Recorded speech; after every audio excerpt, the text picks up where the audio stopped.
Bien, bonjour à toutes et à tous. On va reprendre notre cours sur le métabolisme des glucides et on va continuer en fait ce qu'on avait commencé la dernière fois, à savoir la glycolyse. Voilà, donc nous nous étions arrêtés là et j'avais commencé à vous parler des exokinases. Les exokinases, alors, juste un petit rappel, on a vu comment le glucose entrait dans nos cellules par le biais de différents transporteurs GLUT. Et je vous ai dit la dernière fois que le glucose allait être phosphorylé très rapidement en glucose 6-phosphate à l'intérieur des cellules. Cette phosphorylation est assurée par deux catégories d'enzymes qui appartiennent en fait à la même famille, les exokinases d'un côté et la glucokinase de l'autre. Les exokinases, en fait, il y en a trois, mais je ne les distingue pas ici. Les exokinases sont exprimées dans toutes les cellules, sauf celles qui expriment la glucokinase, à savoir les cellules du foie et les cellules bêta du pancréas. Okay ? Donc, je vous rappelle ce que j'ai dit la dernière fois en fin de cours sur les exokinases. Ces exokinases, ce sont donc ces enzymes que vous allez trouver à peu près dans toutes les cellules, qui assurent la transphosphorylation du glucose et de l'ATP en glucose 6-phosphate et ADP. Donc, ce qu'il faut retenir ici, c'est simplement que vous allez avoir une consommation d'une molécule d'ATP pour un glucose. Et puis, la caractéristique importante, très importante de ces enzymes, c'est qu'elles sont inhibées par le produit de la réaction, le G6P. Donc, si le G6P n'est pas utilisé par le métabolisme cellulaire, le G6P s'accumule et l'enzyme est inhibée. Il y a une sorte de rétrocontrôle négatif de la production du G6P. Okay ? Donc ça, c'est une caractéristique très importante.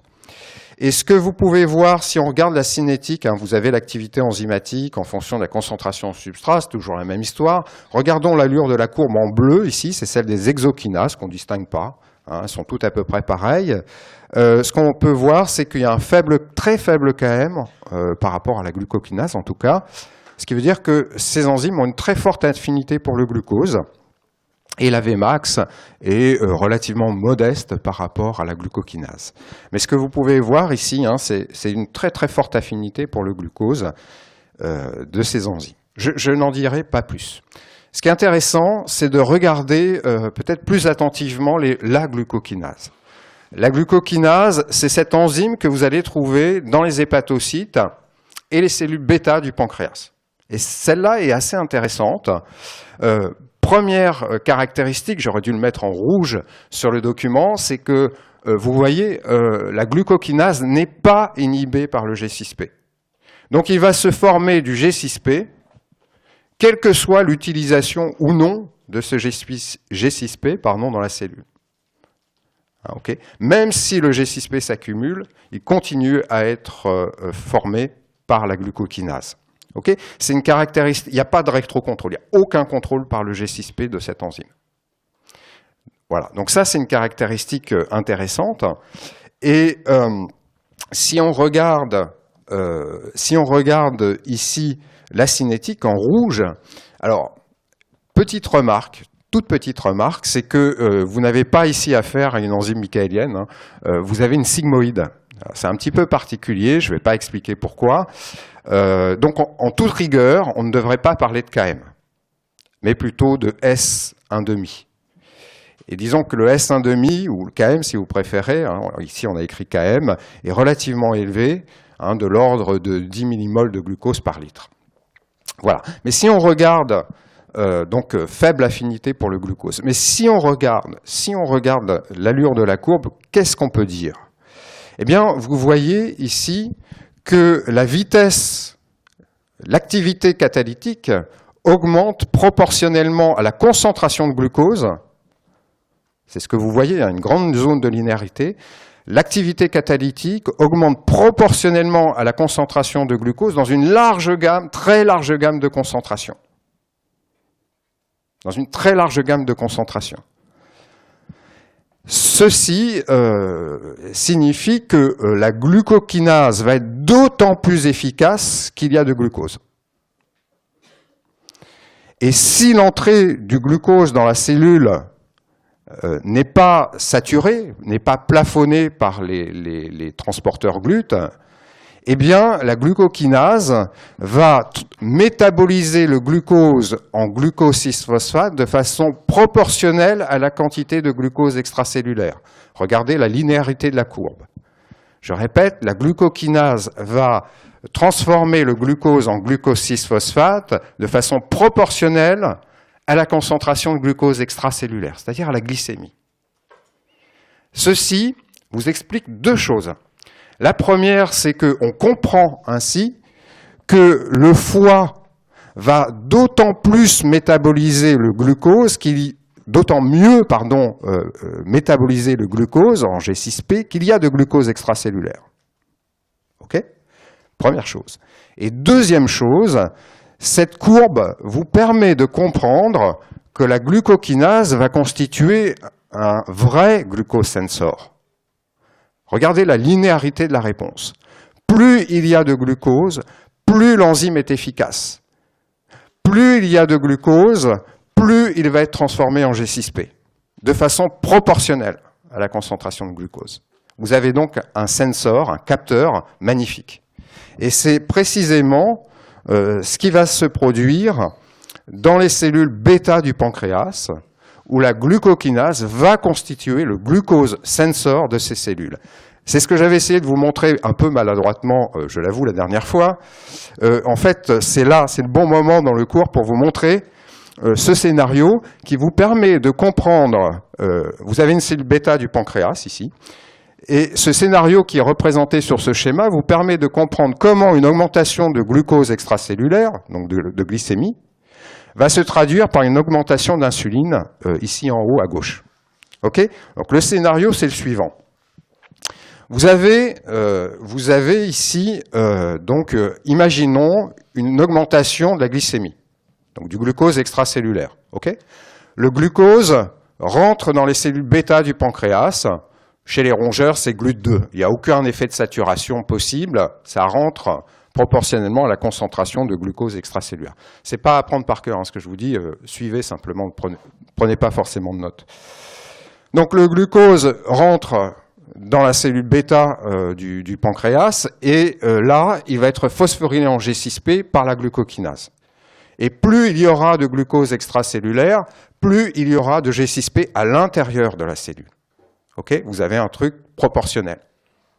Ce G6P, regardez, c'est assez extraordinaire. Enfin, moi, je trouve que ce scénario est magnifique. Le G6P rentre dans la glycolyse, c'est ce qu'on va voir dans un instant. Il va être oxydé en pyruvate. Okay ? Le pyruvate, il y a des mitochondries. Le pyruvate rentre dans la mitochondrie. Il va être oxydé en acétyl-CoA. On va voir tout ça dans un instant. Ce qui va alimenter le cycle de Krebs que vous avez vu l'autre jour. OK. Que fait le cycle de Krebs ? Le cycle de Krebs, c'est un truc qui sert à fabriquer des coenzymes.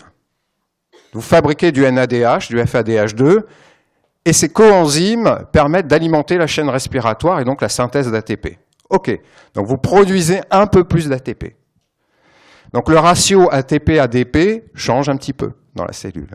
Et ça va avoir pour effet d'inhiber des canaux potassiques. Ça induit un petit changement de la polarisation de la membrane plasmique. Donc une dépolarisation de la membrane plasmique. Et ce truc-là, c'est assez extraordinaire, ça va activer des canaux calciques voltage dépendants. Le calcium libre intracellulaire augmente. Et vous avez vu l'année dernière qu'une petite augmentation de calcium intracellulaire, libre, ça pouvait favoriser, déclencher une exocytose. Je pense que vous l'avez vu. Et ça va déclencher, effectivement, l'exocytose des granules de sécrétion de ces cellules qui sont bourrées d'insuline. Et donc, vous avez une sécrétion d'insuline un peu plus importante. Okay ? Voilà ce magnifique scénario qui a été... En fait, il a fallu des années pour proposer ce truc-là. C'est des années de recherche pour en arriver là. Et ce que je voulais vous montrer, c'est que la glucokinase, dans ce système, constitue le glucose sensor, qui est très importante et qui permet aux cellules bêta d'adapter leur sécrétion d'insuline à la glycémie. Okay ? C'était juste pour le plaisir que je vous montre ça. Je ne vous demande pas du tout de le retenir. Voilà. Donc maintenant, on va aborder la glycolyse. En fait, on est toujours dans le cours numéro 1. Donc, la glycolyse, c'est quoi? La glycolyse, c'est par définition l'oxydation du glucose en pyruvate. Voilà la définition biochimique de la glycolyse. Cette oxydation du glucose en pyruvate se déroule en 10 étapes. Ce qui est important, ce qu'il faut souligner sur le poly, c'est que, j'ai écrit, c'est que toutes ces réactions sont cytosoliques. Tout ça s'effectue dans le cytosol des cellules. Ce qui est intéressant aussi avec la glycolyse, mais en dehors de l'aspect purement métabolique de la chose, c'est que c'est une voie métabolique ancestrale qu'on trouve chez des organismes extrêmement primitifs. Donc en fait, c'est une très vieille voie métabolique qu'on retrouve chez dans tous les organismes quasiment terrestres. Et ailleurs, on ne sait pas. Chez nous, chez l'homme, la glycolyse est une voie métabolique que toutes les cellules sont capables d'effectuer. Ok, alors, à quoi sert-elle? Eh bien, la glycolyse a pour vocation la fourniture d'énergie. Elle sert à la fabrication, elle permet la synthèse d'ATP. Donc, elle permet un apport énergétique. Voilà. C'est à peu près tout ce qu'il faut retenir pour l'instant. La voilà en détail, cette glycolyse. Donc, vous avez les 10 étapes entre le glucose et le pyruvate, donc 9 étapes entre le glucose 6-phosphate et le pyruvate. Alors, on a l'habitude de découper la glycolyse, et je trouve que c'est très pratique, en 3 grandes étapes.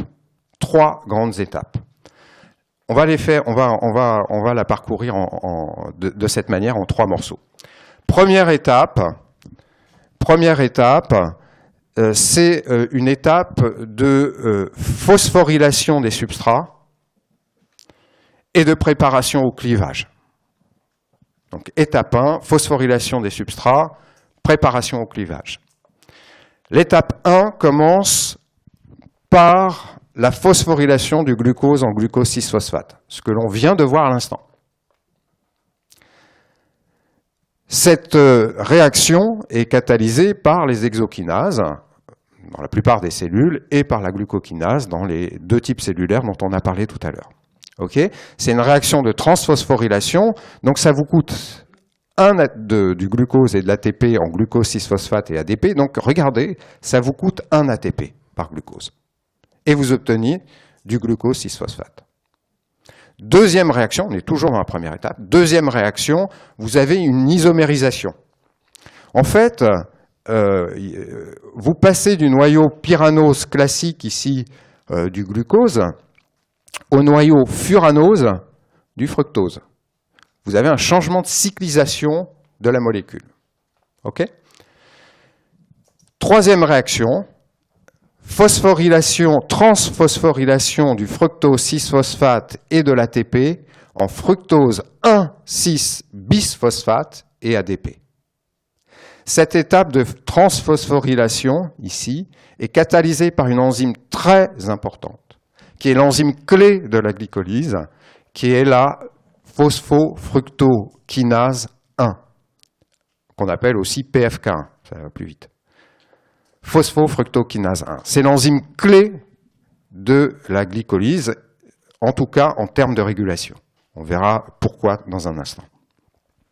C'est une réaction irréversible.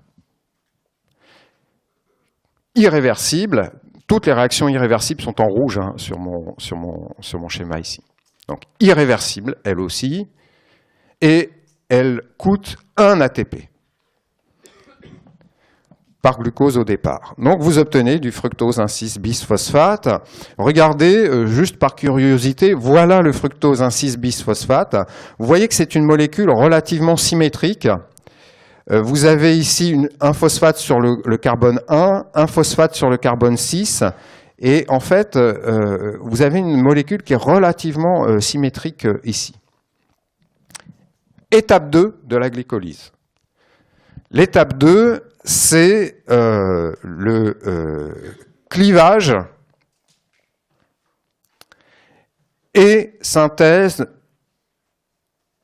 du glycéraldéhyde 3-phosphate. Clivage et synthèse du glycéraldéhyde 3-phosphate. Alors, cette étape 2, elle commence ici avec l'aldolase. Une aldolase clive le fructose 1,6-bisphosphate en 2 trioses phosphates. Un cétose, qui est alors c'est toujours compliqué, en tout cas pour vous à écrire, je ne sais pas si vous allez le faire, dihydroxyacétone phosphate, DHAP, à gauche ici, et un aldose, le glycéraldéhyde 3-phosphate, GA3P.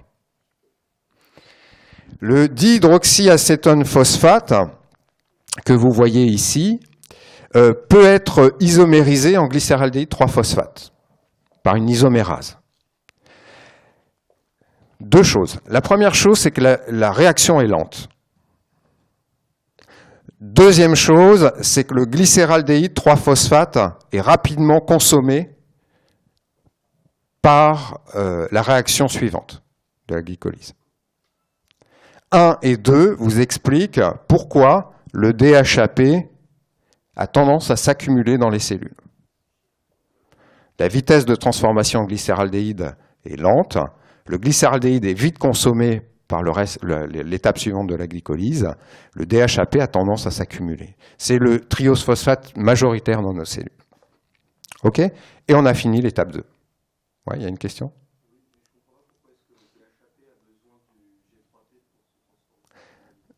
Non, en fait, vous avez ce composé à 3 carbones, okay, qui va être isomérisé en glycéraldéhyde 3-phosphate. Il va être transformé en glycéraldéhyde 3-phosphate. Le glycéraldéhyde 3-phosphate, dès qu'il est formé, il est consommé. Et le DHAP, lui, comme cette vitesse-là est très très lente, il a tendance à s'accumuler dans la cellule. Le glycéraldéhyde disparaît et il reste à chaque fois, en fait toujours un peu de DHAP. Voilà, et on a fini avec l'étape 2.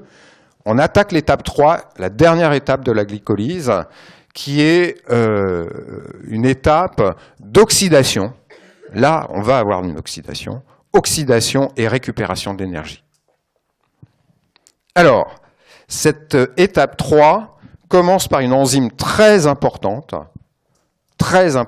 qui va jouer un rôle important aussi dans la néoglucogénèse, qui est la glycéraldéhyde 3-phosphate déshydrogénase. Glycéraldéhyde 3-phosphate déshydrogénase, qu'on appelle plus familièrement GA3PDH. GA3PDH. OK, donc qu'est-ce qui se passe ? Le glycéraldéhyde 3-phosphate va être phosphorylé et oxydé en 1,3-bisphosphoglycérate. Donc il y a une phosphorylation et une oxydation pour donner du 1,3-bisphosphoglycérate. Et si vous avez une oxydation de ce substrat, vous avez la réduction de quelque chose en parallèle. Okay ? Qu'est-ce qui va être réduit ? Le NAD+. Et donc vous allez former du NADH à cette étape. Okay ? Donc pour une molécule de glucose au départ, vous allez obtenir 2 glycéraldéhyde 3-phosphate, 2 trioses phosphate, 2 glycéraldéhyde 3-phosphate, et donc ici, on vous a mis le bilan directement 2 NADH. Donc 1 glucose, 2 glycéraldéhyde 3-phosphate vont donner 2 NADH. Il va falloir le mettre au bilan énergétique de la glycolyse. OK. L'étape suivante, c'est l'étape catalysée par la phosphoglycérate kinase. C'est une étape finalement importante parce qu'elle vous permet de récupérer de l'ATP. Donc c'est une transphosphorylation du 1,3-bisphosphoglycérate et de la DP en 3-phosphoglycérate et ATP. Et vous allez récupérer ici 2 ATP pour 1 glucose au départ. Okay ? Donc vous avez un glucose, 2 glycéraldéhydes, et ici, vous obtenez 2 ATP. En tout. L'étape suivante, c'est juste la conversion du 3-phosphoglycérate en 2-phosphoglycérate. Regardez, si vous voulez regarder ce que ça donne, c'est juste le transfert d'un groupement phosphate d'un carbone à l'autre. c'est tout. C'est une réaction relativement simple. Et ensuite, ce 2-phosphoglycérate va être converti en un produit important, le phosphoénol pyruvate, PEP, phosphoénol pyruvate. Il y a une déshydratation pour donner du phosphoénol pyruvate, PEP. Et ce PEP, eh bien, c'est le substrat de la dernière réaction de la glycolyse, qui est catalysé par la pyruvate kinase. Cette enzyme catalyse une transphosphorylation du PEP et de l'ADP en pyruvate et ATP et permet de récupérer 2 molécules d'ATP pour 1 glucose au départ. Vous formez de l'ATP à cette étape-là. Pourquoi elle est en rouge?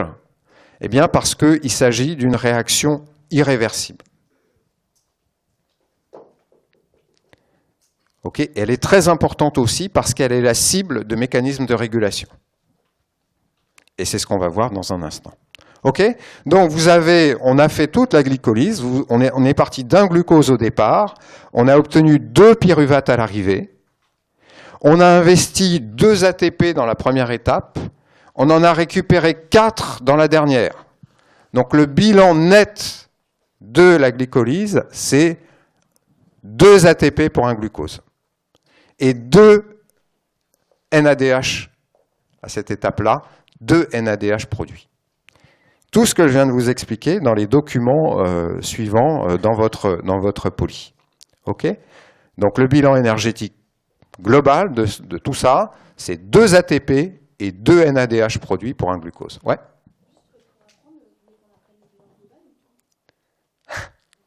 C'est toujours la question...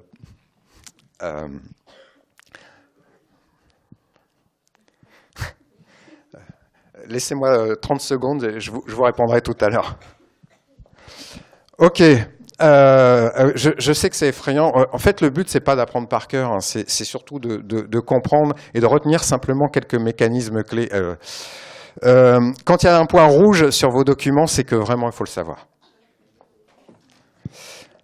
Alors... Juste un truc, je crois que j'ai rajouté ça par rapport à votre poly. En fait, il n'a pas été mis à jour. Hélas, il y a des petites choses qui diffèrent par rapport à ce que j'avais prévu. Je ne sais pas si vous avez cette boîte ici dans votre poly. Non ? C'est simplement quelque chose qui me semble important. C'est pour vous rappeler que le pyruvate, c'est un carrefour du métabolisme. Alors vous voyez sans doute pas, mais c'est pas l'objet en fait. Si on regarde une carte du métabolisme, regardez, le pyruvate il est là, vous voyez, ici, à ce niveau-là, et en fait on voit bien que c'est un hub, hein, qu'il y a plusieurs possibilités, que le pyruvate est impliqué dans plusieurs réactions. Donc c'est un carrefour du métabolisme. Le pyruvate dans la cellule, il a plusieurs devenirs possibles. Et je pense que ça, c'est quand même un point important pour vous. Le pyruvate, il peut être réduit en lactate, c'est ce qu'on va voir dans un instant, par la LDH, la lactico-déshydrogénase. On va le revoir en détail.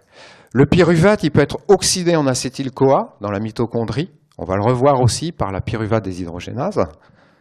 Ça, on va voir ces 2 scénarios-là. Okay ? On va voir ça dans un instant. Mais retenez que le pyruvate peut former de l'oxaloacétate.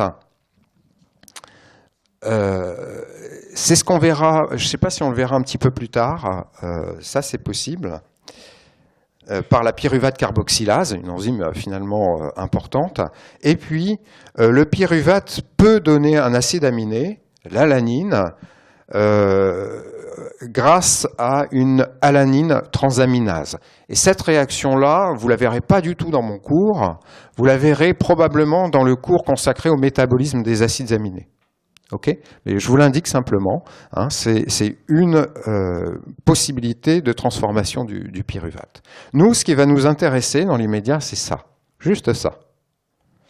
Voilà. Alors, que va devenir le pyruvate ? On va distinguer 2 scénarios. Premier scénario, en conditions aérobie, dans des cellules qui ont des mitochondries. En conditions aérobies, donc présence d'oxygène, dans des cellules qui ont des mitochondries, le pyruvate, alors là aussi c'est écrit en tout petit, mais peu importe, c'est pas très important, le pyruvate entre dans la mitochondrie, il y a des transporteurs dans la membrane interne, donc il rentre dans la mitochondrie, et là, il va être oxydé et décarboxylé, il va être oxydé et décarboxylé en acétyl-CoA. Ok ? Et ça va alimenter, bien entendu, le cycle de Krebs, qui va produire des coenzymes réduits et qui vont servir à la synthèse d'ATP. Ok ? Donc, voilà ce qui se passe en conditions aérobies dans des cellules qui ont des mitochondries. Et voilà, j'ai fait ce schéma-là qui nous permet de faire le bilan énergétique de tout ça en conditions aérobies. Donc, regardez, je vous ai représenté ici la glycolyse. Donc, on part du glucose, on arrive à 2 pyruvates. Et on vient de voir à l'instant que cette glycolyse nous rapportait 2 ATP, vous vous souvenez, et 2 NADH. Et à la fin, on obtient 2 pyruvates. OK. Donc, voilà déjà des choses en vert et en noir ici qu'il va falloir mettre au bilan énergétique de la glycolyse en conditions aérobies. Et puis là, on est rentré dans la mitochondrie, on a formé de l'acétyl-CoA, et 2 acétyl-CoA. Alors, à cette étape, on a une oxydation du pyruvate en acétyl-CoA. Donc, si on a une oxydation, c'est qu'on a une réduction quelque part. Et ce qui est réduit, c'est le NAD+. Et on forme 2 NADH à cette étape-là pour 2 pyruvates. OK ? On a de l'acétyl-CoA, et vous avez vu avec mon collègue comment fonctionne le cycle de Krebs. L'acétyl-CoA va alimenter le cycle de Krebs. Vous avez 2 acétyl-CoA. Vous pouvez faire 2 tours de cycle. OK ? Ces 2 tours de cycle vont vous permettre d'oxyder complètement l'acétyl-CoA. OK ? 4CO2 qui partent. Mais de produire 2 fois 3 égale 6 NADH. 2 fois 1 égale 2 FADH2 et 2 fois 1 GTP égale 2 GTP. Donc 2 GTP, c'est 2 équivalents ATP. Donc le bilan de notre cycle de Krebs, si vous faites le total, c'est 2 ATP ici, à cette étape, et puis 6 NADH et 2 FADH2. OK, quand vous faites 2 tours. OK. Maintenant, vous avez vu sans doute avec mon collègue que l'oxydation du NADH au niveau de la chaîne respiratoire, ça permettait de synthétiser 2,5 ATP. Un NADH qui est oxydé au niveau de la chaîne respiratoire mitochondriale, ça permet la synthèse de 2,5 ATP. Alors, c'est des chiffres qui sont peut-être différents de ceux qu'on vous a donnés l'année dernière. Je ne sais pas si vous avez le souvenir. C'est des chiffres très récents, ça. Ça, c'est plus juste. Un NADH donne 2,5 ATP au niveau de la chaîne respiratoire. Un FADH2 donne 1,5 ATP au niveau de la chaîne respiratoire. Donc, si vous faites le bilan de tout ça, en convertissant les NADH en ATP produits, vous allez trouver 32 équivalents ATP pour un glucose. Je vous laisse faire le calcul. Vous devriez trouver 32 ATP pour un glucose au départ de la glycolyse aérobie. OK ? Parfois, alors pourquoi est-ce qu'on met 30 ? Parfois, parce que, regardez, vous avez formé du NADH ici dans le cytosol. Pour faire passer ce NADH dans la mitochondrie, il faut parfois, ça dépend du système de transport qui est utilisé, mais il faut parfois investir de l'ATP. Donc 1 ATP par NADH. Si vous avez 2 NADH, ça va vous coûter à cette étape-là 2 ATP qu'il faudra retrancher aux 32 que vous venez de trouver. Mais c'est un détail, ça. Retenez simplement un glucose me donne 32 ATP à la fin. Voilà, donc on a fait le bilan énergétique de cette glycolyse qui se poursuit dans la mitochondrie par l'oxydation du pyruvate et la mise en route du cycle de Krebs. Deuxième possibilité, deuxième scénario, vous êtes en condition anaérobie. Ou alors, dans des cellules qui n'ont pas de mitochondrie. C'est le cas des globules rouges. Donc, deuxième scénario, on est en condition anaérobie, pas d'oxygène. Ou alors, on est dans des cellules qui n'ont pas de mitochondrie, et en particulier dans les globules rouges. Alors, que se passe-t-il dans ce cas-là? Le pyruvate, que va-t-il devenir? Le pyruvate, ici, va être réduit en lactate par une enzyme très importante. Il faut absolument que vous la reteniez. C'est la lactico-déshydrogénase. Entre parenthèses, on l'appelle parfois, les Anglais l'appellent lactate déshydrogénase, et je pense qu'on est en train d'adopter le terme, donc lactate déshydrogénase, LDH. Donc c'est une réduction. Si vous avez une réduction, c'est qu'il y a une oxydation quelque part. Qu'est-ce qu'on oxyde? Du NADH. Donc en fait, regardez, donc je suis parti d'un glucose, ok, j'ai obtenu 2 pyruvates. Ok, ce pyruvate est réduit en lactate. Ces 2 pyruvates, j'ai rajouté des 2 qui manquaient sur le poly. Les 2 pyruvates donnent 2 lactates. Et donc, à cette étape-là, je consomme, ça c'est la fermentation lactique, ici. Et à cette étape-là, je consomme, eh bien, 2 NADH. Et en fait, je consomme ce que j'ai produit un peu plus haut dans la glycolyse. Ok, donc, si on part du glucose pour arriver au lactate, le bilan, c'est 2 ATP, point. J'ai aucune synthèse nette de NADH. Puisque le NADH que j'ai formé à l'étape précédente, catalysé par la GA3-PDH, je le consomme ici. OK ? Cette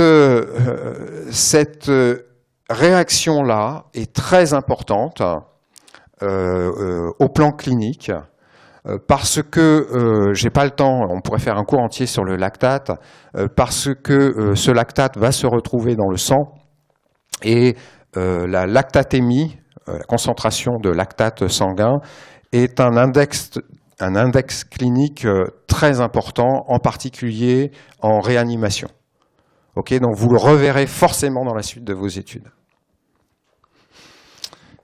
Moi, ce n'est pas l'objet de mon cours ici, mais donc je pense que c'est très important de connaître cette réaction de la fermentation lactique. Que devient le lactate? Là, on est dans les cellules, pour l'instant encore. Que devient le lactate? Eh bien, il est transporté à l'extérieur des cellules par des transporteurs. Ne retenez pas le nom, ce n'est pas important. Et on va le retrouver donc dans le sang.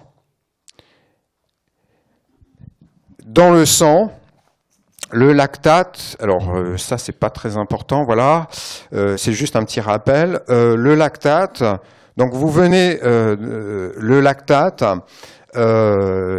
il peut être soit, comment dire, recyclé par le foie, soit éliminé par le rein, soit utilisé comme substrat énergétique, et par exemple par le muscle cardiaque, ou d'autres muscles qui peuvent l'utiliser comme substrat énergétique. Alors, ce que je vous montre ici, c'est comment dire, quelque chose qui va se produire fréquemment quand vous allez faire un effort violent. Lorsque l'on effectue un effort bref et intense,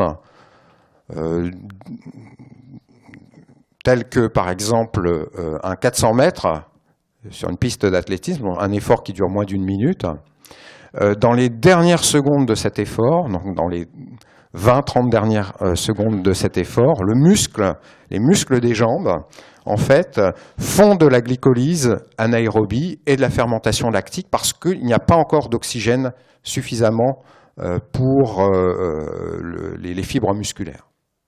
Okay ? Donc le muscle, typiquement, dans ses efforts brefs et intenses, au bout de quelques secondes, va faire de la glycolyse et de la fermentation lactique, et il va y avoir une production importante de lactate. À l'issue d'un 400 mètres, la lactatémie, la concentration de lactate sanguin, devient très importante, et en particulier chez les meilleurs athlètes mondiaux, où la concentration de lactate est effrayante. Ce lactate, qui est produit par le muscle dans ce type d'effort, se retrouve donc dans le sang, et là, le lactate est acheminé jusqu'au foie, où il va être recyclé au cours d'une série de réactions, dont on parlera très très prochainement, pour redonner du glucose. Donc lactate donne glucose. Ça, c'est la néoglucogénèse. Et pour former un glucose, il faut 2 molécules de lactate, et cela coûte au foie 6 ATP. Donc d'un côté, le glucose que nous avions ici rapporté 2 ATP au muscle. De l'autre côté, il faut 6 ATP au foie pour redonner du glucose. OK ? Alors, ceci reste néanmoins intéressant pour l'organisme. Ça reste quand même encore intéressant pour l'organisme, parce que ici, il faut fournir très rapidement de l'ATP au muscle pour pouvoir effectuer cette tâche. Voilà. Ce cycle de coopération entre le muscle et le foie, c'est ce qu'on appelle le cycle des Cori. C'est un grand classique du métabolisme, on le trouve dans tous les bons bouquins de métabolisme. C'est le cycle des Cori. Alors pourquoi Cori? Parce que c'est le nom des 2 biochimistes qui ont caractérisé ce cycle. Voilà. Ils étaient mari et femme. Ok, donc voilà, on a vu donc que la fermentation lactique, c'était quelque chose qui se produisait en conditions anaérobies, donc typiquement au cours d'un effort assez bref et violent, comme un 400 mètres. Voilà, donc en fait, j'avais préparé ça, que vous retrouvez aussi dans le poly. Au cours d'un effort de 400 mètres, en fait, le glucose qui est utilisé provient de la dégradation du glycogène en glucose 6-phosphate. Donc en fait, le muscle utilise son glycogène, le dégrade en glucose 6-phosphate, et c'est ce glucose 6-phosphate qui rentre dans la glycolyse pour donner du pyruvate qui est réduit en lactate. Okay. Et donc, cette glycolyse vous rapporte de l'ATP donc au niveau de la fibre musculaire. C'est tout ce qu'il faut retenir. Ok. Maintenant, ça, c'est quelque chose qui peut vous intéresser aussi. Je voudrais ouvrir une parenthèse sur les cellules tumorales et la glycolyse. Et je crois que c'est vraiment un point intéressant. On sait depuis, ce qu'on dit, ce que vous trouverez fréquemment dans les littératures scientifiques, c'est que on considère que les cellules tumorales, ça c'est le premier point, les cellules tumorales croissent souvent, se multiplient souvent beaucoup plus rapidement que les vaisseaux sanguins qui les alimentent en oxygène.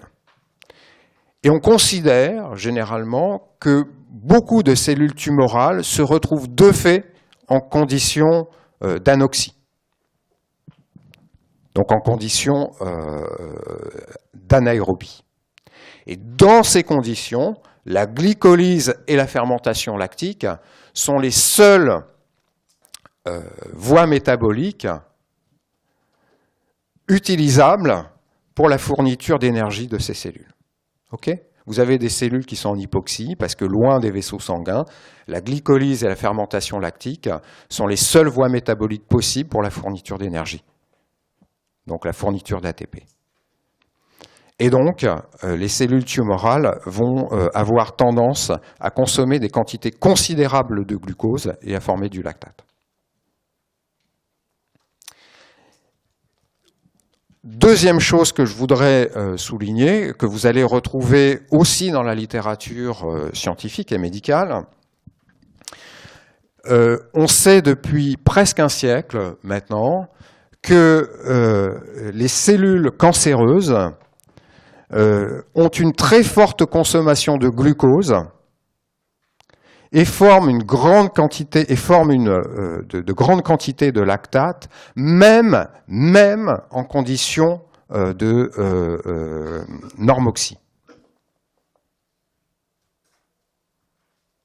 Donc, si vous prenez des cellules cancéreuses, que vous les mettez dans des conditions de normoxie, elles continuent, malgré tout, à utiliser la glycolyse et la fermentation lactique pour leurs besoins énergétiques.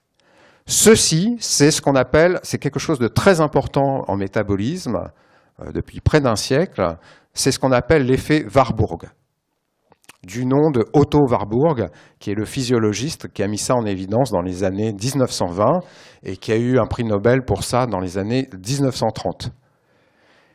Cet effet Warburg, c'est toujours une énigme de nos jours. C'est-à-dire qu'il y a encore beaucoup de travaux actuellement pour essayer d'expliquer cet effet Warburg. Ce qu'on sait simplement, il y a des spécialistes de ça qui ne seraient pas d'accord avec moi, mais ce qui semble établi, c'est que les mitochondries de ces cellules cancéreuses sont tout à fait fonctionnelles. Donc elles sont théoriquement capables de faire de la glycolyse aérobie, c'est-à-dire d'oxyder le pyruvate et d'utiliser ça pour le cycle de Krebs. Et en fait, elles ne le font pas. Et donc c'est toujours encore un mystère. Mais ce que je veux simplement souligner ici, c'est que 1 et 2 vous permettent de comprendre, mon point 1 et mon point 2 vous permettent de comprendre que, en fait, les cellules cancéreuses importent de grandes quantités de glucose et oxydent ce glucose massivement en lactate. Et en fait, on peut se servir de cette caractéristique à des fins diagnostiques. C'est ce qui est en fait utilisé, je ne sais pas si vous avez déjà vu ça, dites-le moi. C'est ce que donc on peut utiliser cette propriété à des fins diagnostiques. On peut par exemple, ce qu'on fait couramment, c'est qu'on peut injecter à des patients un analogue du glucose, le 18-fluorodéoxyglucose. Vous avez déjà vu ça? Donc le 18-fluorodéoxyglucose, donc il est injecté par voie intraveineuse. C'est un analogue du glucose. Il peut rentrer dans les cellules par les transporteurs GLUT. Il peut être phosphorylé par les hexokinases. Mais il ne va pas aller plus loin dans la glycolyse et donc il va avoir tendance à s'accumuler dans les cellules. Or, cet analogue, le 18-fluorodéoxyglucose, est quelque chose que l'on peut tracer, que l'on peut détecter facilement en PET scan. Donc, quand vous soumettez un patient à un PET scan après lui avoir injecté cet analogue du glucose, vous allez voir les tissus qui sont glycolytiques, qui ont tendance à accumuler du glucose. Okay, donc vous avez peut-être déjà vu ça. Moi, je ne suis pas du tout un spécialiste de ça, mais voilà un cliché de PET scan de ce type. Vous voyez en foncé ici des zones d'accumulation importantes de l'analogue. Ce qui est tout à fait normal, hein, c'est de voir une tache sombre au niveau du cerveau, du cœur ou de la vessie, qui sont des tissus glycolytiques.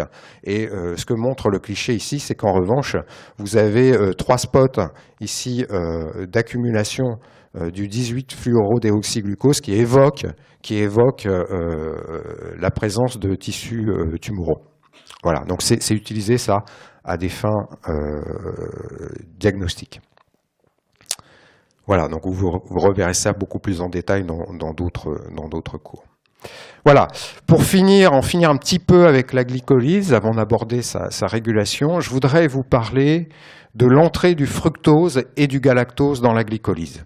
J'ai rajouté ce petit cadre rouge qui me semble très important. Je crois que c'est le truc qu'il faut retenir. 1. Le fructose et le galactose entrent dans la glycolyse. C'est le message numéro 1. le bilan énergétique de leur oxydation est le même que celui du glucose. C'est le message, le message que je voudrais vous donner. Maintenant, je vais un tout petit peu détailler. Je ne vais pas trop rentrer dans les détails pour le galactose, mais je vais un tout petit peu détailler. Alors, on va commencer par le fructose. Le fructose, vous voyez sur mon schéma ici, qui peut rentrer dans la glycolyse à deux endroits. Il peut rentrer au niveau du fructose 6-phosphate, c'est ce qu'on va avoir dans le tissu adipeux. Et il peut rentrer au niveau des trioses phosphates, c'est ce qu'on va retrouver dans le foie. Ok ? Donc on va regarder ça un petit peu en détail. Je m'intéresse beaucoup, je crois que c'est important de regarder le fructose, parce que le fructose est finalement assez important. En fait, il est issu de l'hydrolyse du sucrose au niveau des entérocytes, au niveau de la bordure en brosse des entérocytes, on l'a vu. Hein. Et on a vu aussi que le sucrose est un sucre de plus en plus important dans notre alimentation. Le sucrose, c'est, d'après les chiffres dont je dispose, aujourd'hui 15 à 20% de nos calories journalières. Et donc ce sucrose est hydrolysé en fructose au niveau des entérocytes et rentre dans la circulation sanguine. Alors, au niveau du foie, on va regarder déjà ce qui se passe au niveau du foie. Hein, ça va être le premier organe à être traversé par le fructose apporté par l'alimentation. Donc au niveau du foie, distinguons déjà au niveau du foie. Ce que vous voyez ici, c'est que au niveau du foie, le fructose va rentrer par GLUT2. L'affinité de GLUT2 pour le fructose est beaucoup plus faible que pour le glucose, mais ça rentre. Dans la cellule hépatique, le fructose est phosphorylé en fructose phosphate, 1-phosphate, par une enzyme du foie, qui est la fructokinase. Donc vous obtenez du fructose 1-phosphate. Et ce fructose 1-phosphate, il peut être clivé en deux, comme on a vu tout à l'heure, par une aldolase du foie, pour donner du DHAP, dihydroxyacétone phosphate, et du glycéraldéhyde, pas phosphorylé du tout. Le DHAP, on l'a vu, peut être isomérisé en GA3P, comme tout à l'heure dans la glycolyse. Et le glycéraldéhyde non phosphorylé, ici, dans le foie, peut être phosphorylé par une kinase, et ça vous coûte 1 ATP, pour donner du glycéraldéhyde 3-phosphate. Donc si vous faites le bilan, pour un fructose qui vient de rentrer, vous venez d'investir 2 ATP, et vous obtenez 2 glycéraldéhyde 3-phosphate. Et à la fin, le bilan énergétique, ce sera exactement, finalement, le même que pour l'oxydation du glucose. OK ? Voilà. Donc, voilà ce qu'il faut retenir pour le foie. Maintenant, pour le tissu adipeux. Et là, c'est intéressant pour vous, parce que, en fait, le métabolisme du fructose paraît de nos jours être impliqué dans l'obésité de façon très importante. Et il y a pas mal de recherches là-dessus. Ce qui se passe au niveau du tissu adipeux, c'est que le fructose rentre dans les cellules, dans les adipocytes, par un transporteur que j'ai évoqué la dernière fois, qui est GLUT5, qui est spécifique du fructose. Donc ça rentre. Ensuite, le fructose, on est dans le tissu adipeux, le fructose, dans les cellules, il est phosphorylé en fructose directement, en fructose 6-phosphate, par les hexokinases. Et vous rentrez dans la glycolyse. Alors, ce qu'il y a, la petite subtilité, c'est que les hexokinases ont 20 fois moins d'affinité pour le fructose que pour le glucose. Donc cette étape est un petit peu, disons, laborieuse. Mais le fructose est phosphorylé en fructose 6-phosphate par les hexokinases.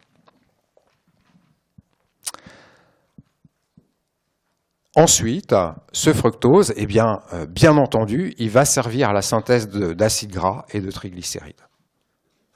Et les adipocytes vont donc se charger en triglycérides à partir de là. Okay. Donc c'est quelque chose que vous retrouverez peut-être dans la suite de vos études quand vous aborderez les problèmes liés à l'obésité. Voilà. Le galactose, je n'en dirai pas grand-chose. Je pense que ça peut se résumer très simplement. Premièrement, le galactose peut être métabolisé au niveau du foie.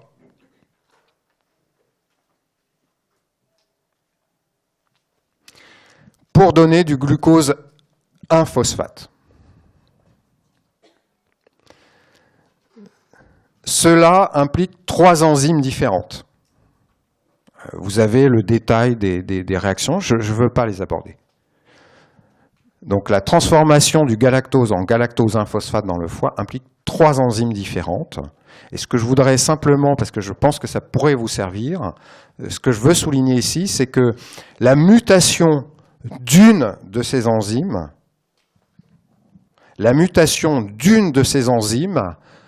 peut conduire à des pathologies sévères chez les nourrissons,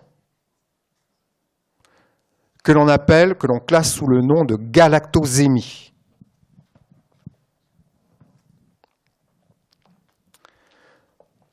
Ce sont des galactosémies. Alors le tableau clinique, je n'ai pas du tout le temps de rentrer là-dedans. Le tableau clinique, en 2 mots, vraiment, juste pour vous donner une idée, c'est bien sûr retard de croissance, puisque les nourrissons ne peuvent pas métaboliser le galactose. Retard de croissance et surtout, l'énorme problème, c'est des troubles neurologiques parfois très importants. Avec une accumulation de galactose phosphate dans les tissus nerveux. Voilà, c'est tout ce que je dirais sur le galactose. Dernière remarque avant de passer à la suite, c'est qu'il ne faut pas confondre ces pathologies graves que sont les galactosémies avec les intolérances au lactose.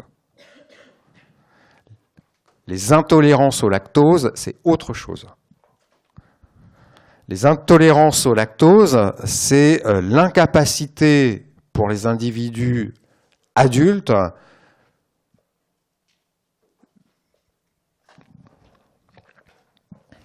d'hydrolyser le lactose en galactose plus glucose.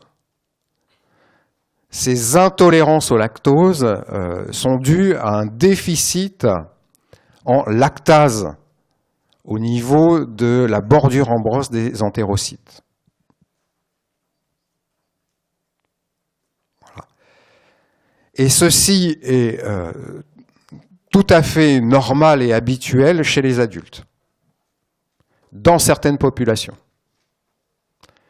Ce qu'on peut montrer, ce que vous trouverez dans la littérature, c'est que, par exemple, dans les populations du sud-est asiatique, plus de 90-95% des individus adultes sont déficients en lactase et sont donc incapables, a priori, de digérer les produits laitiers. C'est tout à fait normal. C'est pas du tout pathologique. Il suffit de ne pas manger de produits laitiers. Ce qui est amusant, c'est qu'en revanche, dans les pays scandinaves, 90 à 95% des individus adultes, eux, ont une activité lactase et sont capables de digérer les produits laitiers. Voilà. Donc si vous êtes d'origine asiatique, méfiez-vous des produits laitiers. Il y a de fortes chances pour que vous soyez mal équipés, puisque vous êtes adulte, mal équipés pour les digérer. Okay, c'est ce qu'on appelle des intolérances au lactose. Voilà. Donc, en fait, maintenant, je rentre dans la régulation de la glycolyse, et c'est le cours numéro 2 qu'on va essayer de faire en 30 minutes.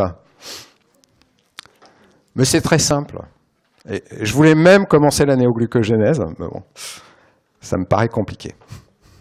Alors, j'ai rajouté, par rapport à votre poly, 2 points d'introduction. On va rentrer dans des réflexions à propos de la régulation de la glycolyse. OK. Alors, premier point d'introduction, ici, c'est que, du point de vue fonctionnel, ce qui est intéressant pour un biochimiste, c'est de savoir quelles sont les voies métaboliques actives dans un tissu donné. Et surtout, de savoir quelle est l'activité de chacune de ces voies. Et l'activité d'une voie, c'est ce qu'on appelle le flux métabolique d'une voie. Le flux métabolique d'une voie, c'est la quantité de produits formés de la voie par unité de temps. OK ?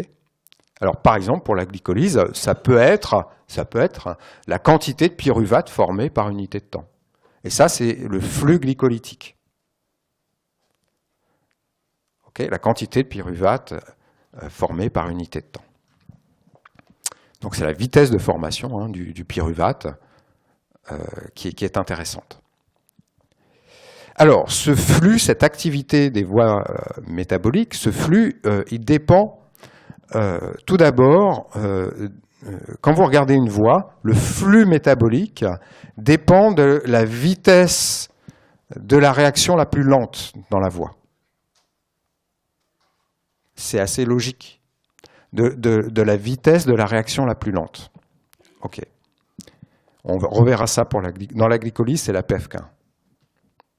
Et deuxièmement, ce flux métabolique, voilà la notion centrale. Le flux métabolique, c'est-à-dire l'activité des voies métaboliques, est régulé par modification d'enzymes.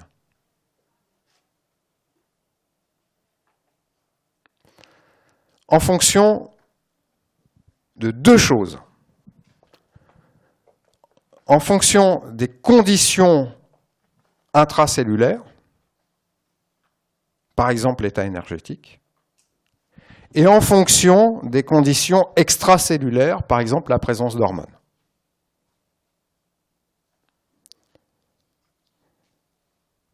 Voilà.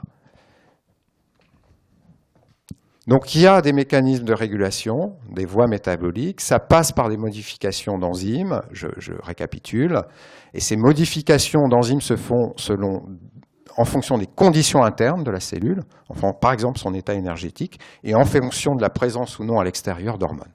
OK ? Ça vous paraît simple ? OK, donc c'est le concept central. Alors, modification d'enzymes. Comment peut-on modifier une activité enzymatique ? Différents mécanismes que vous connaissez. Certaines enzymes peuvent être régulées allostériquement. Vous avez vu ça l'année dernière. Dans ce cas, des petites molécules qu'on appelle des effecteurs allostériques se fixent sur des sites allostériques de l'enzyme. La fixation de l'effecteur induit un changement de conformation, c'est le modèle, qui conduit à la modification de l'activité catalytique de l'enzyme. Et vous pouvez avoir une régulation positive ou bien, dans certains cas, une régulation négative. Vous vous souvenez de ça ? Régulateur allostérique, positif, activateur, inhibiteur. OK. La deuxième façon de modifier l'activité d'une enzyme, c'est d'ajouter quelque chose par une liaison covalente. Par exemple, un groupement phosphate. La phosphorylation d'enzymes, par exemple, c'est le cas le plus fréquent, la phosphorylation d'enzymes peut conduire à l'activation ou à l'inhibition de l'enzyme. C'est ce qu'on va revoir sans cesse dans la suite du cours. Troisième façon de jouer sur l'activité catalytique, c'est de jouer sur la quantité d'enzymes dans la cellule ou le tissu. C'est-à-dire de jouer sur l'expression de l'enzyme, des enzymes, en régulant par exemple leur synthèse par un effet transcriptionnel, ou alors, le cas qu'on oublie toujours, leur dégradation. Okay ? Donc, vous savez qu'il va y avoir beaucoup d'activateurs transcriptionnels qui vont conduire à l'activation, dans ce cas-là, de gènes, et les enzymes peuvent être régulées de cette manière-là. Alors, ce que je voudrais souligner ici, c'est que ces trois types de mécanismes de modification d'enzymes, d'activité enzymatique, se mettent en place avec des délais très différents. Il y a des délais de mise en place très différents. Une régulation allostérique, c'est quelque chose qui va mettre quelques minutes à se mettre en place. Il faudra quelques minutes avant de mesurer un effet de cette observable, de mesurer un effet de cette régulation allostérique. Le mécanisme de phosphorylation, déphosphorylation d'enzymes, c'est quelque chose qui va se mettre en place très rapidement, au bout de quelques minutes ou quelques heures. Au bout de quelques minutes ou quelques heures, on sera capable de mesurer un effet de ce type de régulation. Et enfin, la modification de la synthèse des enzymes, c'est un mécanisme de régulation qui se met en place à plus long terme. Il faut des heures, voire des jours, pour synthétiser des enzymes. Okay ? Donc il va falloir des heures ou des jours avant de mesurer un effet dû à ce type de régulation. Voilà, donc il y a des délais de mise en œuvre plus ou moins rapides. Voilà, donc maintenant on va voir la régulation de la glycolyse. Alors, ce que je voudrais simplement vous faire comprendre, l'idée générale de tout ça, c'est que le flux glycolytique, c'est-à-dire l'activité de la glycolyse, il va dépendre de trois choses. Le flux glycolytique, donc la formation du pyruvate, va dépendre, de l'état énergétique interne de la cellule. On va voir comment. 2, il va dépendre de l'activité d'autres voies métaboliques, en particulier de l'oxydation des acides gras. On verra comment. Et 3, bien entendu, le flux glycolytique dépend de la présence d'hormones hypo- ou hyperglycémiantes à l'extérieur de la cellule. OK. Ensuite, il y a 4 niveaux de contrôle de la glycolyse, et je vais vous les présenter sur le document suivant. Okay ? Donc l'idée générale, c'est ce qui est en rouge ici. Le flux glycolytique, il dépend des 3 paramètres que je viens de citer. Et maintenant, regardez, voilà les différents niveaux de contrôle de la glycolyse. Donc vous voyez le petit point rouge, ça je crains que ce soit vraiment la base. Alors j'essaye de faire des documents simples à chaque fois. Voilà. Alors, ce que j'ai essayé de représenter ici, à gauche, vous avez la glycolyse, glucose donne pyruvate, et puis j'ai un petit peu continué. Ici, on est dans le cas de la glycolyse aérobie, où le pyruvate va passer dans la mito pour être oxydé et alimenter le cycle de Krebs. OK ? OK. Alors, ce que vous voyez maintenant en jaune ici, c'est ce qui se passe dans le foie. Et en rouge, ici, c'est ce qui se passe, par exemple, dans le muscle, qui m'intéresse beaucoup. D'accord ? OK. Premier niveau de contrôle de la glycolyse, c'est l'entrée du glucose dans les cellules musculaires. J'ai souligné, parce que là, tout ce qui est souligné, c'est là les enzymes où va y avoir une régulation. Donc j'ai souligné GLUT4 ici. Premier point de contrôle dans la cellule musculaire uniquement, au niveau de GLUT4. On a vu, souvenez-vous, la dernière fois, que l'insuline, quand elle se fixe à ses récepteurs sur les cellules musculaires, ça avait pour conséquence de déclencher l'exocytose de petites vésicules avec la membrane plasmique et l'apport de GLUT4 à la membrane. Et donc on augmente comme ça les capacités d'import de la cellule musculaire. On l'a vu la dernière fois, donc je vous le rappelle. Deuxième chose qu'il faut noter à propos de GLUT4, qui va être tout à fait nouveau, on ne l'a pas vu ça, c'est qu'une kinase, l'AMP kinase, va avoir le même effet. Et vous allez pouvoir remettre les morceaux en place dans un instant. L'AMP kinase va avoir, je vous l'ai représenté, c'est sur votre poly ça? Ok, regardez, vous avez une kinase dont on va parler très très vite, qui est l'AMP kinase. L'AMP kinase, là vous êtes dans une cellule musculaire, vous avez la membrane plasmique ici, vous avez ces petites vésicules qui sont bourrées de GLUT4. L'AMP kinase va aussi déclencher l'exocytose, enfin la fusion de ces vésicules avec la membrane plasmique, et donc l'apport de GLUT4. Ok ? On va voir comment GLUT4 fonctionne. L'AMP kinase fonctionne. Ensuite, on est dans le muscle. Vous avez les exokinases dont j'ai parlé. Regardez, c'est les enzymes qui vous permettent de phosphoryler le glucose en G6P. Et on a vu ensemble, il y a un instant, quelques minutes, que les exokinases, en fait, sont inhibées par le produit de la réaction, d'où ma flèche ici, par le G6P. Donc le G6P a un effet négatif sur ces enzymes. C'est un point de régulation. Ensuite, regardez ici, on est dans le muscle, et l'enzyme qui est le prochain point de régulation, c'est la PFK1. La phosphofructokinase 1. Et ça, c'est l'enzyme clé de la régulation. Dans le muscle et dans le foie. Pourquoi ? Pour deux choses. Premièrement, la PFK1 catalyse une réaction irréversible dont la vitesse est la plus lente de la glycolyse. Et deuxième raison, c'est du fait de la position de la PFK1 dans les boucles de régulation.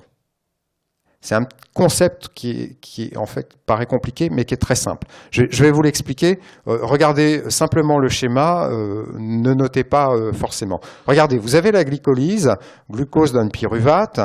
J'ai représenté l'étape catalysée par la PFK1, qui est la phosphorylation du fructose 6-phosphate en fructose 1,6-bisphosphate. Okay ? C'est cette étape-là, la PFK1.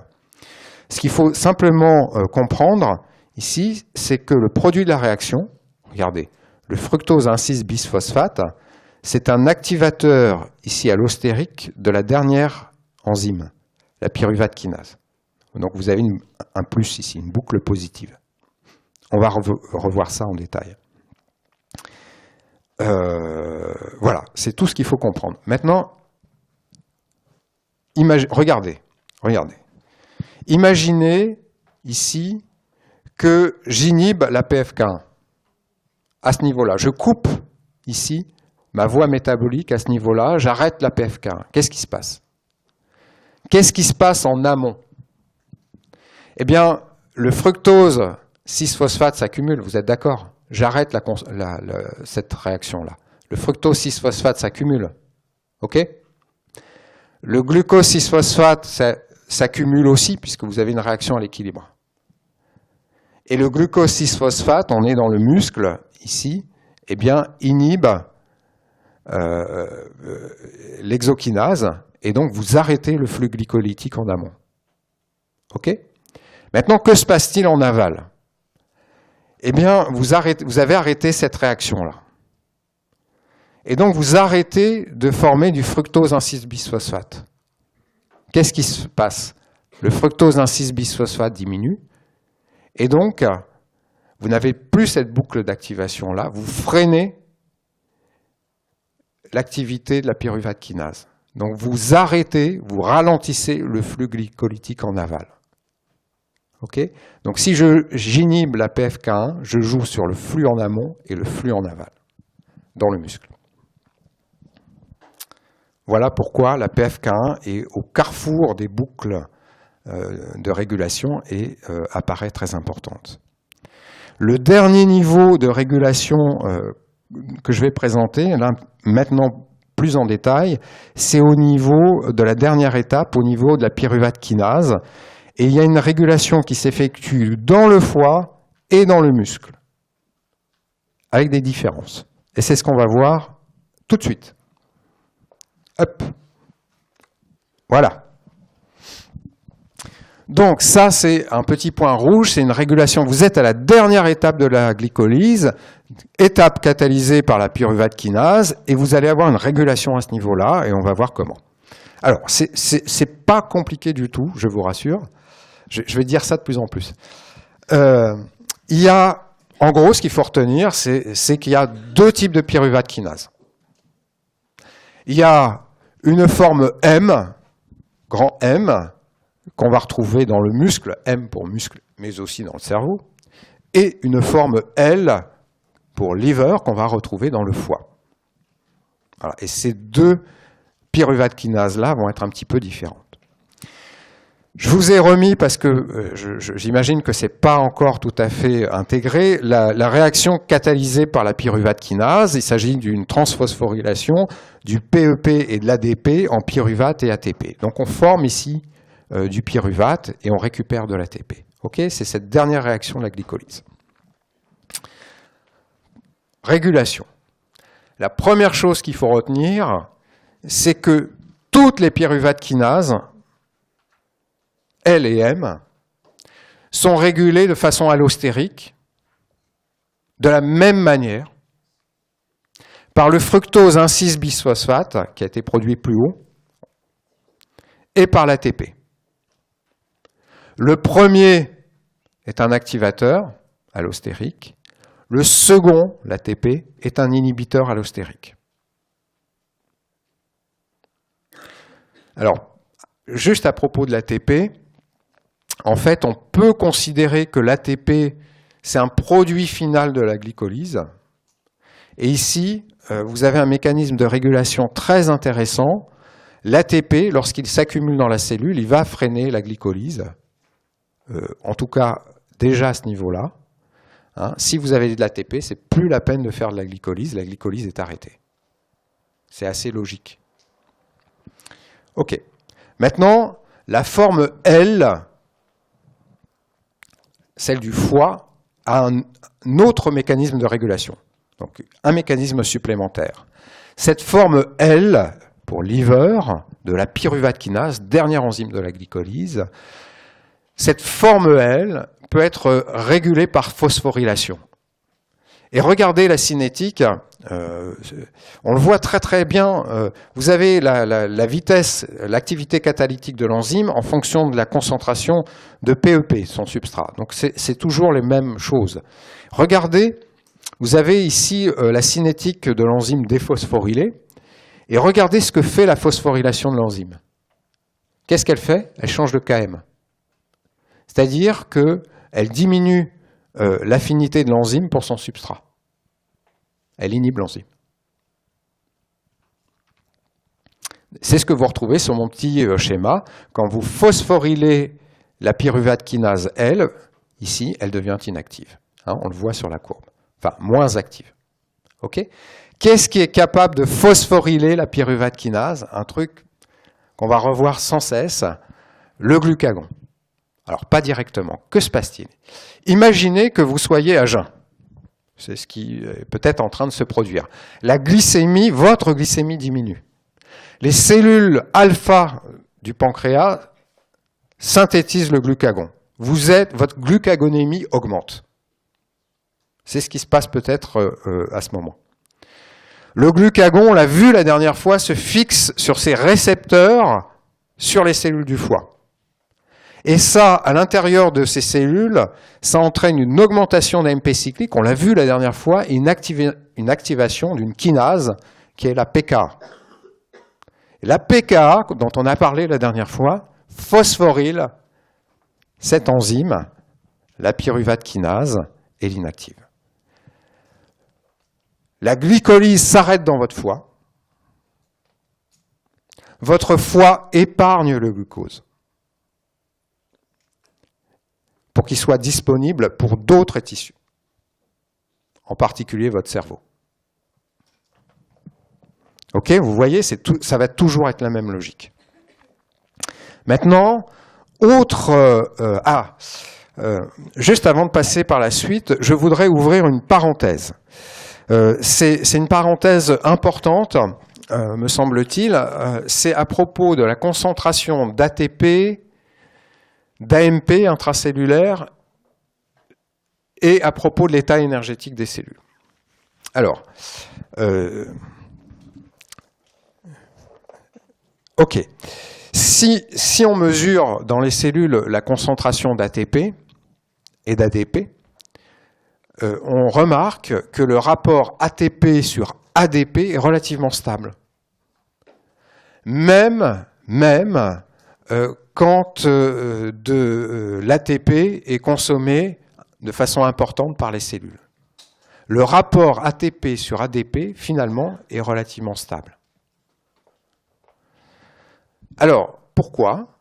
C'était une vraie question il y a quelques années, et en fait, on a découvert que les cellules avaient une activité adénylate kinase qui permettait de convertir l'ADP en ATP plus AMP. Alors, c'est pas clair, je le sais.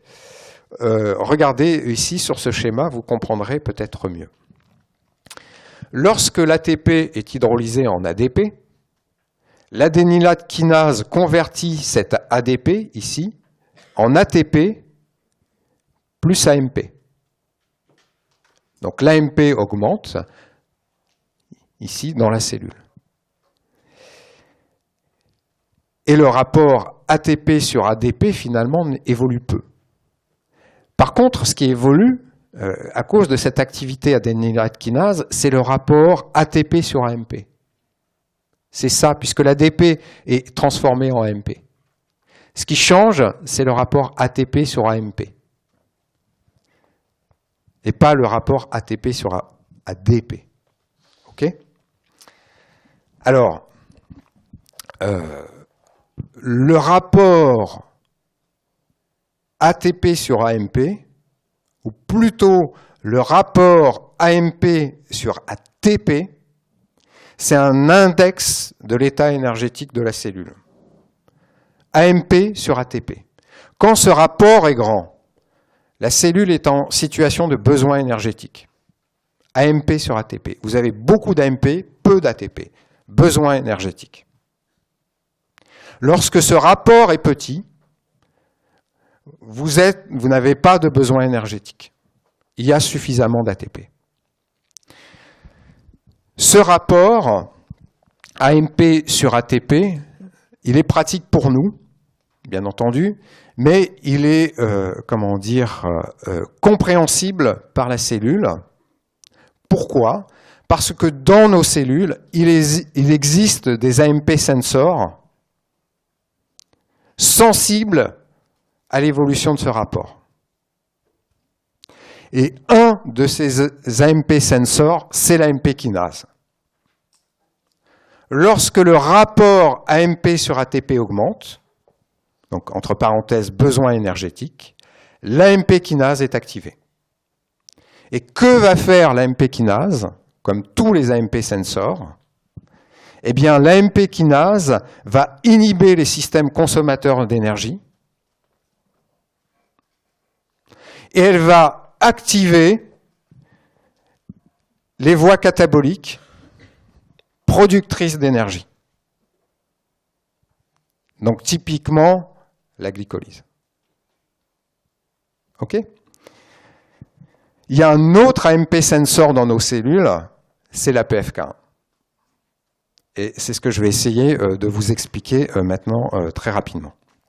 Voilà l'enzyme clé de la régulation du métabolisme, de la glycolyse. La PFK1, c'est une enzyme qui est à la forme d'un homotétramère, que vous voyez ici, bon, peu importe, Et cette enzyme est régulée de manière allostérique. Donc là, je ne parle que de régulations qui vont se mettre en place très rapidement dans nos cellules. Elle est régulée de manière allostérique par l'ATP et l'AMP. Alors, en fait, c'est ce que vous pouvez voir sur cette cinétique ici.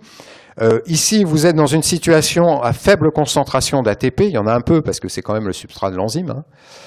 Faible concentration d'ATP, et vous augmentez la concentration d'ATP et vous voyez un déplacement de la cinétique. En fait, vous diminuez ici clairement l'affinité de l'enzyme pour son substrat. En fait, ce qui se passe, c'est ce qui est représenté sur mon petit dessin ici, c'est que la PFK1 est une enzyme allostérique qui existe en tant que telle sous deux états. Vous avez vu ça l'année dernière. Une forme relâchée en vert ici, active, et une forme tendue en rouge ici, inactive. Et vous êtes en équilibre entre les deux formes. L'ATP va déplacer l'équilibre vers les formes tendues, inactives de l'enzyme, et c'est ce que vous montre la cinétique. Donc l'ATP est un inhibiteur allostérique. OK. L'AMP maintenant. Eh bien, l'AMP a l'effet inverse. L'AMP va déplacer l'équilibre allostérique vers les formes R actives de l'enzyme. Et regardez ce que fait le rapport AMP sur ATP. Ici, vous êtes dans une situation, je vais faire l'inverse de ce que j'avais prévu, vous êtes dans une situation où le rapport, non, je ne vais pas faire l'inverse, où le rapport AMP sur ATP, non, je vais faire l'inverse. Vous êtes on part de la situation verte ici. Le rapport AMP sur ATP est élevé. Et puis, ici, vous faites évoluer ce rapport, et ce que vous voyez, c'est que quand le rapport AMP sur ATP est bas, vous avez augmenté notamment la concentration d'ATP dans votre système, eh bien, ce que vous voyez, c'est que vous avez un changement de cinétique et l'enzyme a beaucoup moins d'affinité pour son substrat. En d'autres termes, la PFK1 est contrôlée par le rapport AMP sur ATP, c'est-à-dire par l'état énergétique de la cellule, et c'est un AMP sensor.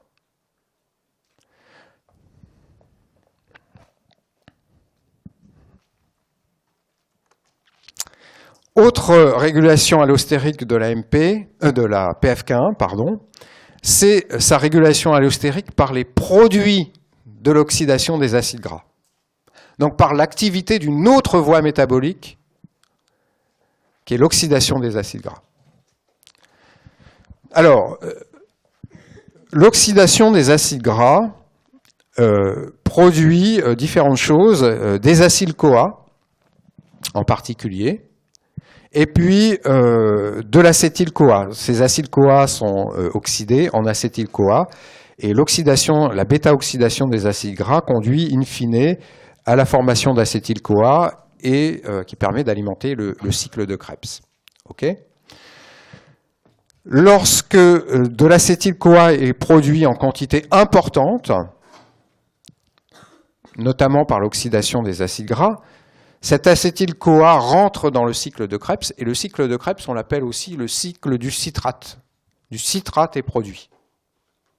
Vous avez vu ça avec mon collègue.